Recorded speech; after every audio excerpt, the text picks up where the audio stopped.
Hello बच्चों, let's read this question. The question says a certain prism is found to produce a minimum deviation of 38 degree. It produces a deviation of 44 degree when the angle of incidence is either 42 degree or 62 degree. What is the angle of incidence when it is undergoing minimum deviation? Option first 45 degree, option second 49 degree, option third 40 degree and option fourth 55 degree. तो इस question के अंदर हमें बोला गया है कि एक प्रिज्म जो है वो मिनिमम डेविएशन देता है 38 डिग्री का और इसकी डेविएशन की वैल्यू होती है 44 डिग्री जब एंगल ऑफ इंसिडेंस या तो 42 डिग्री है या 62 डिग्री है। तो हमें क्या फाइंड आउट करना है? Angle of incidence find out करना है जब वो मिनिमम डेविएशन की कंडीशन में है। तो बात करते हैं की कंसेप्ट की। की कंसेप्ट की यदि बात करें तो की कंसेप्ट क्या होगा इस क्वेश्चन के लिए? हम देखेंगे कि प्रिज्म से जो डेविएशन है वो कितना मिलता है। हम बात कर रहे हैं डेविएशन की। डेविएशन ये किस प्रकार से फाइंड आउट किया जाता है वो भी हम लोग देखेंगे।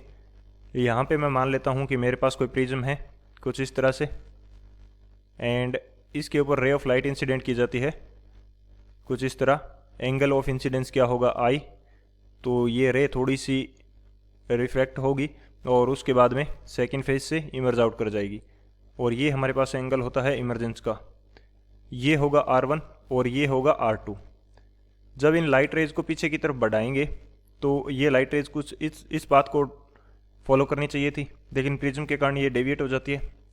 इसी तरह से जो इमर्जेंट रे है इसको पीछे बढ़ाएंगे तो ये जो एंगल होगा ये हमारे पास होता है डेविएशन एंगल डेल्टा। तो डेल्टा की वैल्यू हमारे पास क्या रहती है? ये हमारे पास होता है I plus E minus A. I plus E minus A, ये क्या होता है? डेविएशन एंगल डेल्टा होता है। ए हमारे पास एंगल ऑफ प्रिज्म है। तो एक तो ये की कंसेप्ट होगा। सेकंड हम बात करते हैं मिनिमम डेविएशन की कंडीशन में क्या होगा। For minimum deviation, minimum deviation की कंडीशन क्या होती है कि इस कंडीशन के अंदर आई की जो वैल्यू है एंगल ऑफ इंसिडेंस की वो एंगल ऑफ इमर्जेंस के इक्वल होती है और जो हमारे पास R1 है वो R2 के इक्वल होगा। ये हमारे पास कंसेप्ट रहेगा इस क्वेश्चन के लिए। तो डेल्टा मिनिमम इसकी वैल्यू कितनी आएगी वो देख लेते हैं। डेल्टा मिनिमम इसकी वैल्यू आएगी हमारे पास I प्लस ई। डेल्टा के फॉर्मूले में I प्लस ई है तो ई की जगह मैं I यूज कर सकता हूँ, तो ये मेरे पास हो जाएगा 2I माइनस ए। ये क्या आएगा? मिनिमम डेविएशन आएगा। और थर्ड जो की कंसेप्ट होगा वो हमारा क्या होगा कि हमारे पास जो डेविएशन है वो यदि दो एंगल ऑफ इंसिडेंस के लिए सेम मिल रहा है तो वहाँ पे angle of incidence and emergence angle क्या हो सकते हैं? इंटरचेंजेबल हो सकते हैं। For same deviation angle, for same deviation angle, for same deviation angle I and E. I क्या है? इंसिडेंस एंगल और ई क्या है? Emergence angle. तो ये दोनों क्या हो सकते हैं? Are interchangeable. ये हमारे पास क्या होते हैं? ये वैल्यू हमारे पास रहेगी इंटरचेंजेबल, चेंजेबल। ऐसा क्यों होता है कि हमें दो डेविएशन क्यों, दो इंसिडेंस एंगल के लिए सेम डेविएशन क्यों मिलता है?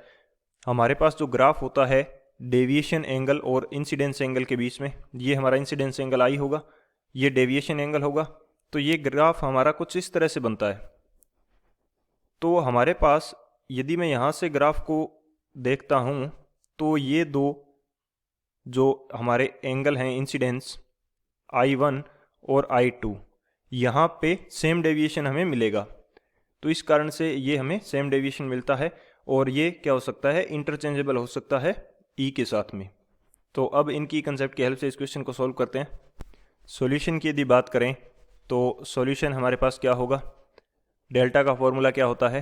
I प्लस ई माइनस ए। हमें डेल्टा की वैल्यू गिवन है 44 डिग्री और I और E जो है वो इंटरचेंजेबल हो सकते हैं। तो I की वैल्यू हम क्या यूज़ कर सकते हैं? 42 डिग्री और E की वैल्यू क्या यूज़ कर सकते हैं? 62 डिग्री। ये हम वैल्यूज़ पुट करके भी फाइंड आउट कर सकते हैं। देख सकते हैं कि इन वैल्यूज़ के लिए हमें डेल्टा क्या मिलेगा? सेम मिलेगा। आई की वैल्यू यहाँ पे क्या यूज़ करते हैं 42 और ई की वैल्यू हम क्या यूज़ कर रहे हैं 62 माइनस ए। तो यहाँ से ए की वैल्यू आ जाएगी, ये हो जाएगा 44 और यहाँ पे हमारे पास बच जाएगा 20 माइनस ए। तो ए की वैल्यू हमारे पास कितनी आएगी, सॉरी ये यहाँ पे 20 नहीं आएगा, ये कितना आएगा 104। ये हमारे पास आएगा 104 क्योंकि दोनों को ऐड करना है। तो यहाँ से ए की वैल्यू फाइंड आउट करते हैं, तो ये वैल्यू हमारे पास कितनी आ जाएगी 60 डिग्री। एंगल ऑफ प्रिज्म कितना आ जाएगा 60 डिग्री। अब हम अप्लाई कर देते हैं डेल्टा मिनिमम का जो फॉर्मूला है वो हमारे पास क्या है 2i माइनस ए। डेल्टा मिनिमम हमें कितना दे रखा है 38 डिग्री। 2i की वैल्यू हमें फाइंड आउट करनी है और ये हमारे पास क्या हो जाएगा 60 डिग्री। तो 2i is equal to 98 degree. तो i की वैल्यू यहाँ से कितनी आएगी, यानी कि एंगल ऑफ इंसिडेंस वो हमारे पास कितना आ जाएगा 49 डिग्री। एंगल ऑफ इंसिडेंस हमारे पास आ जाएगा मिनिमम डेविएशन के लिए। तो कौन सा ऑप्शन करेक्ट हो जाएगा यहाँ से, जो ऑप्शन बी है 49 डिग्री, ये हमारा करेक्ट हो जाएगा। So option B is the final answer. I hope you understood it well. Best of luck. Thank you.